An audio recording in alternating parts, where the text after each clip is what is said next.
काकी हिंदी सहायिका चैनल में आप सभी का स्वागत है। अच्छा, आज मैं आपके सामने जो पाठ लेके आ रही हूँ वो भी एक महत्वपूर्ण पाठ है। काकी, जो बहुत ही प्रसिद्ध लेखक सियाराम शरण गुप्त द्वारा रचित है। राष्ट्रकवि मैथिली शरण गुप्त के छोटे भाई थे ये, और इनकी रचनाएं अत्यंत ही रोचक होती हैं। तो मैंने शुरू ही किया था काकी, अर्थात ये पाठ उनके द्वारा रचित एक महत्वपूर्ण पाठ है। आगे हम लोग देखेंगे सियाराम शरण गुप्त जो है वे गांधीवाद से प्रभावित थे, अर्थात गांधी जी के जो नियम जो वसूल मतलब जिन नियमों को प्रिंसिपल्स पर वो मूलतः जिनको मानते थे, कहीं पर हमारे सियाराम शरण गुप्त भी उन्हीं से प्रभावित है।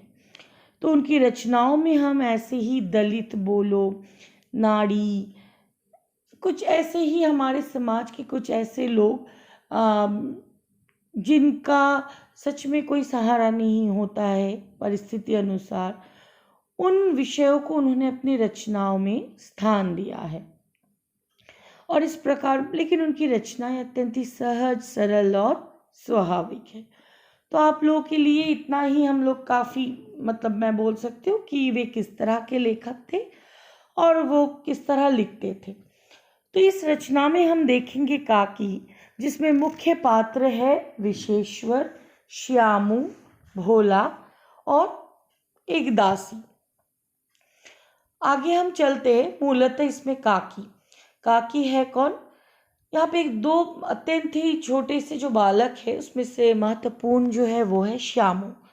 छोटा बालक है जिसकी माँ की मृत्यु हो गई है, लेकिन माँ की मृत्यु हो गई और ये माँ उसके लिए कौन है? काकी। अर्थात काकी के माध्यम से और श्यामू के दुख को, माँ से बिछुड़ने का दुख एक बच्चे के लिए क्या होता है, वो इस कहानी में लेखक ने अत्यंत ही मार्मिक, इन सारे शब्दों को हमें ध्यान में रखना है, मार्मिक रूप से उन्होंने उभारा है। विशेश्वर कौन है? श्यामू के पिता। आप लोगों का ये प्रश्न हो ही सकता है, काकी को माँ क्यों? मतलब माँ को वो काकी कहकर ही पुकारता था श्यामू। और विशेश्वर कौन है? पिता। भोला उनके घर में काम करने वाला मतलब एक लेडी थी, सुखिया दासी, ठीक है, जो काम करती थी, नौकरानी। उन्हीं का बेटा है भोला, जो श्यामू का अत्यंत ही प्रिय मित्र था। दोनों में मतलब दोनों एक दूसरे के साथ मित्रता की डोर से बंधे हुए थे, पक्के मित्र। ये हम आगे और देखेंगे जब किस प्रकार भोला श्यामू को उसके दुख से उबरने में, एक मित्र हम किसे कह सकते हैं जो हर समय आपका साथ दे, तो यहाँ वो दासी का पुत्र होते हुए भी किस प्रकार अपने मित्र की सहायता करता है। चलिए देखते हैं। माँ अर्थात काकी मृत्यु हो जाती है, और ये मृत्यु उस पुत्र के लिए, श्यामू के लिए दर्दनाक, भयावह, मार्मिक।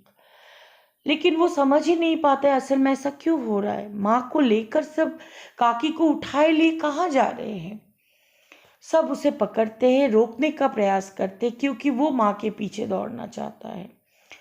घर के बड़े जो है उसे समझाने का प्रयास करते हैं कि तुम्हारी काकी कहीं नहीं गई है, वो बस अपने मामा के पास, मतलब उसके मामा के घर गई हुई है। श्यामू उसी को समझ लेता है, लेकिन आगे चलकर उसके आसपास जो छोटे बच्चे थे वे उसे उस सत्य को उजागर कर देते हैं कि असल में उसकी माँ यानी काकी मामा के घर नहीं, ऊपर आसमान में राम के पास वो गई हुई है। तो ये श्यामू के लिए, ऐसे ही तो श्यामू माँ के अभाव से ग्रसित था। माँ का अभाव जैसे उसे हर रोज अंदर ही अंदर उसे एकदम मार रहा था, और ऊपर से जब छोटे बच्चों ने उसे कहा कि तुम्हारी काकी राम के वहाँ गई हुई है, तो मानो वो उस दुख को अपने अंदर समेट लेता है। तो इसी दुख को हम आगे पढ़ेंगे, क्या होता है इस कहानी में श्यामू के माध्यम से और विशेश्वर भोला के माध्यम से। काकी कहानी।